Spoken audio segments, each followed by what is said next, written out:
And now we need to create the little graphic, the little circle with the number inside it, to put on our snooker ball. So now that's quite easy. If we go to the circle tool or the ellipse tool again, hold shift because we want another perfect circle. Now if you go to this default fill and stroke button here, or click D, it'll make it a white fill with a black stroke, which is what we want. If we go to window, open up your stroke palette, there, increase the stroke to about 5 points. I'm going to put it inside. And now go to your text tool, or T on your keyboard, and I'm going to keep it a kind of a sans serif font so you can see it properly.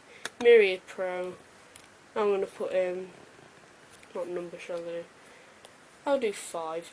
Obviously if you know about snooker and like which balls accommodate to which colours, then you want to put the right colour. I'm just doing this for obviously an example purposes. Put 5 in there.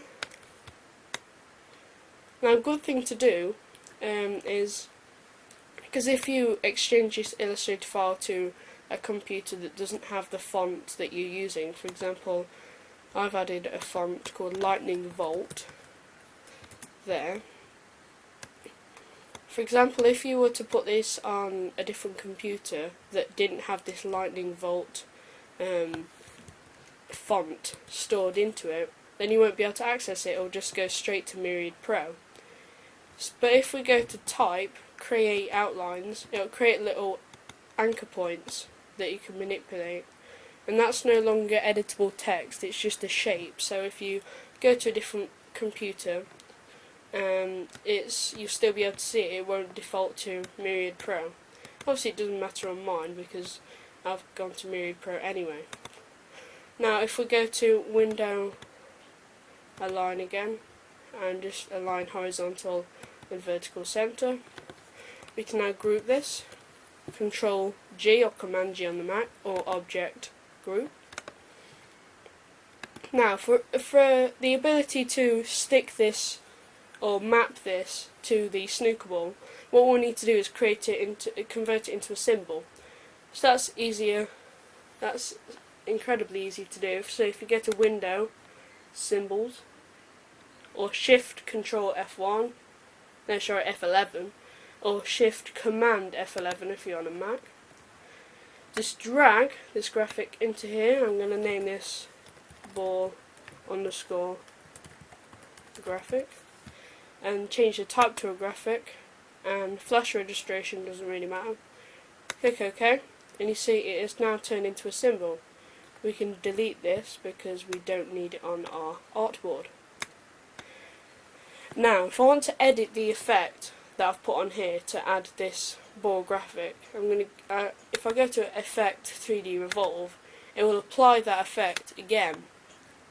But if you actually want to edit the effect that's already applied on here, go to your Appearance, double click this FX, and that'll edit the effect. So I have 3D Revolve. If we double click FX, see the previous checked off, but just check that back on again. And now we can edit where we want it positioned and whatnot.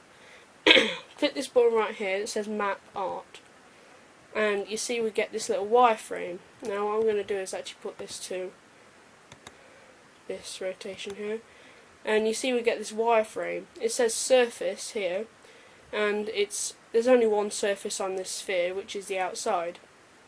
So if you had a cube, for example, it would show the different faces, and you can toggle through each one which symbol you want to put on what face. So you see symbol, it's actually selected from none at the moment, but if we go to this arrow right here, drop down menu, and select our ball graphics,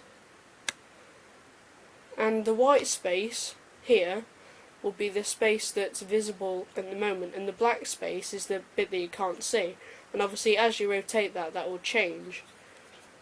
So I'm just going to scale this up, put this here, maybe scale it a bit, make it a bit smaller.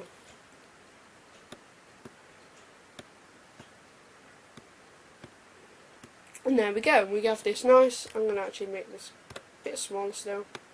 We have this nice ball graphic with the snooker the 3D effect on it to make it look like a snooker ball. Now the thing is, this graphic here that we've put onto the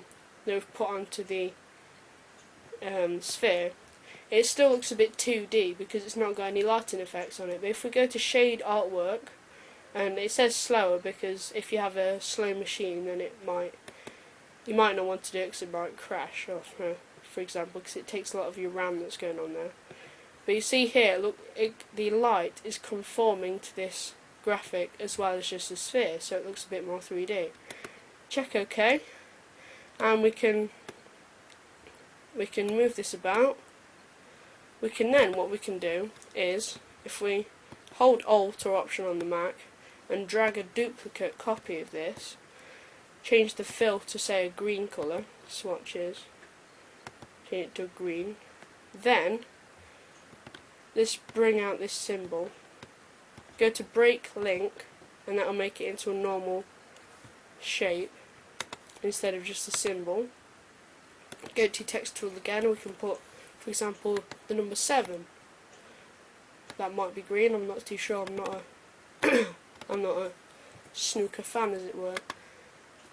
But see, we've got this 7 now. If we just align this, we can group that, turn it into a symbol again, graphic, we'll change this to ball underscore graphic 2, click OK, and go into your appearance palette again so we can edit the effect instead of applying another one.